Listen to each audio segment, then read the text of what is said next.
What's good, everyone? Today I'm going to be reviewing All Hallows Eve Trickster. When I started this review series of the All Hallows Eve movies, I didn't even know that this movie existed. Like, I wasn't really sure whether or not there was a third movie in this series. There's like a movie called 3 All Hallows Eve, and it looks like an absolute garbage movie, and it's completely unrelated. Like, there's a direct-to-video ripoff movie of a direct-to-video series that's already not very good. So I will not be reviewing that. It's completely unrelated and looks like trash. Anyway, I found out there is in fact a third movie, and it's not great, but I do want to go a little easier on this one than I did for 2. Now that I realize the company who makes these movies, it's called Ruthless Studios. It seems like instead of having a cohesive vision for like a through line of a story in an anthology movie, they're more like, let's just make a platform for amateur filmmakers and just stuff all their short films into one movie, which is cool. Like, but I'm pretty sure like the different people can submit their films to be in one of their movies, and they'll pick which ones and put it in there, and that's cool. I like that. But as I said, these movies are made by amateur filmmakers, and therefore most of them are not great. Now, there's plenty of solid ideas in here, but a lot of it is not even bad execution. They just don't stick the landing. Like, you'll have a lot of build up, and there's like 3 or 4 different times where it's like building up to one thing, and at the very end it's like cut to black, and you sort of hear it happen, and it like fades out, and it's super anticlimactic, and it's super disappointing. Like, the first short is an interesting enough idea. It's like a bunch of kids on, I guess, Halloween go to this like haunted house where like some family died and nobody knows how, and so through the power of ghost magic, I guess, they get to uh, see what actually happened that day. It's kind of an interesting idea, but it kind of plays out a little weird where I don't know if it's like shot poorly or like where the camera makes you think things that aren't really there. The events taking place are just kind of confusing. Like multiple people, like I remember like multiple people go like in and out of a basement, and the order doesn't really seem right, and it's like who's actually the killer is a bit confusing, and maybe they're trying to make it a mystery, but it just comes off as confusing. And then the ending is, again, like I said, super like anticlimactic, where the kids have seen everything that happens, and then the ghosts go away, and like at the last second, one of them just comes back and kills them, but then they do it off screen. I don't know. It was just handled weird. It didn't seem right. It was kind of a disappointing ending. So could have been done better. Wasn't a huge fan of this one. The next one was a fairly generic slasher. Not a bad thing. It was well made for the most part, and then leads up to the end. It's all building up towards the death of like one specific character, and you get there, and the slasher is like right at their door. They're about to get killed, and then cuts to black, and you just hear like someone getting stabbed and screaming, ah! It's like, why would you make the build up to your final kill and then do nothing with it? Like, I just don't get it. And then they do the same thing with the bookends of this movie, where the movie opens at like a CGI gas station with a CGI person drives up in their CGI car. Everything's CGI. It's a completely animated segment where this like the gas station does not look like it's operational at all, and this person still pulls up for gas anyway. And she goes inside to see what's up, and they're like these creepy doll monsters that were actually pretty cool. And then they lock her up in a box with a little peephole, and so the whole rest of these segments, you just see like her eyes, and then you'll hear her screaming sometimes. And like the dolls will like look at her creepy or whatever, but they're just sitting there watching TV, and it's the short films that we're watching, and we're watching their TV, and it's weird. Like in the other 2 movies, it's Halloween, someone gets a VHS in their bucket of candy, and they pop in the TV to see what it is, and it kind of makes sense. And this is just super random, where there's just monsters watching TV with a girl in a box. And then You get to the end, and the doll monsters take her down into hell or whatever. I don't even remember where they are. And there's like this like evil king doll monster who looks really cool actually. And they're like all about to gang up on her, and then it cuts to black, and you hear her screaming and dying, but you don't see anything. And then credits roll. Again, anticlimactic, disappointing. And you go to the next short, same thing.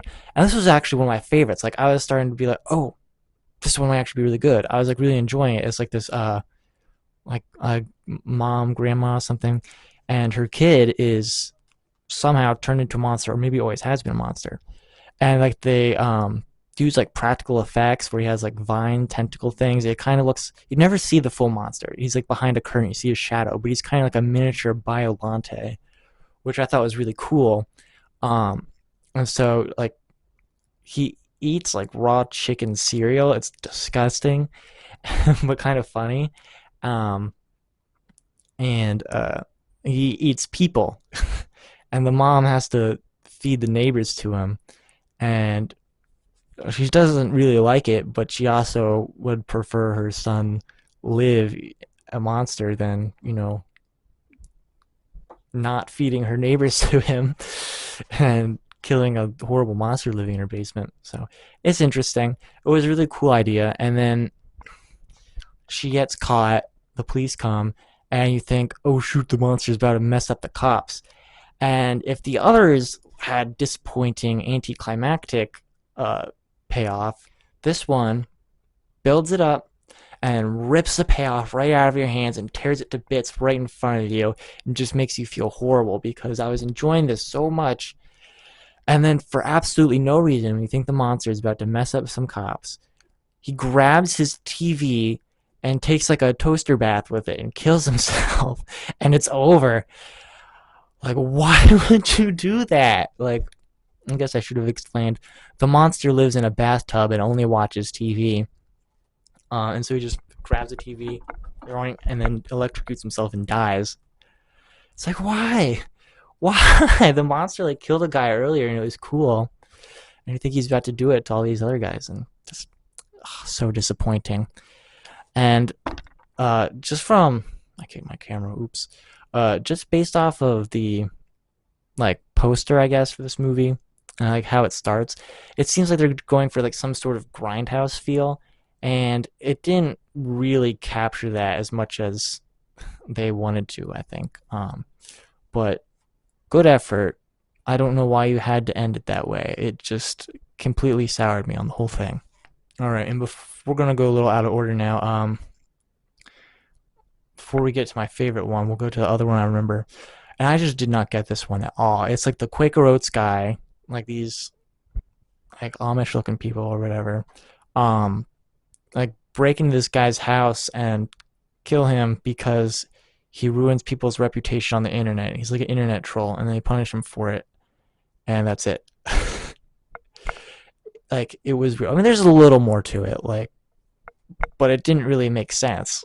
Like I don't even know how to explain it. It's just weird, and I did not get the point of it at all. Like, why are these people like dressed this way? Yeah, didn't get that one. There may have been like one or two other shorts, but I don't remember them. I meant to do this review like right after I watched the movie, and then my schedule didn't work out, and it's been like a week and a half since I've seen it. Anyway, my favorite one, Karaoke Night. This is a great short film. There's like these two like sleazy pimp looking guys, and they're like harassing this girl who is singing at karaoke night at some bar, and then like they go outside, and the guy like gets jumped by this random cyclops monster that just comes out of nowhere and pulls out like his ginormous graboid looking wiener and starts like sexually assaulting this guy till like he bleeds out of his anus. It was so horrible but so funny. Like it sounds wrong to say, but this is like my kind of horror movie. Like it's just like goes insane, like goes for the craziest idea, just like ramped up gore, like monster effects, creature effects, and it just it's so silly. And like the girl who's being harassed does like a high five with the Cyclops monster at the end. We happy? We happy.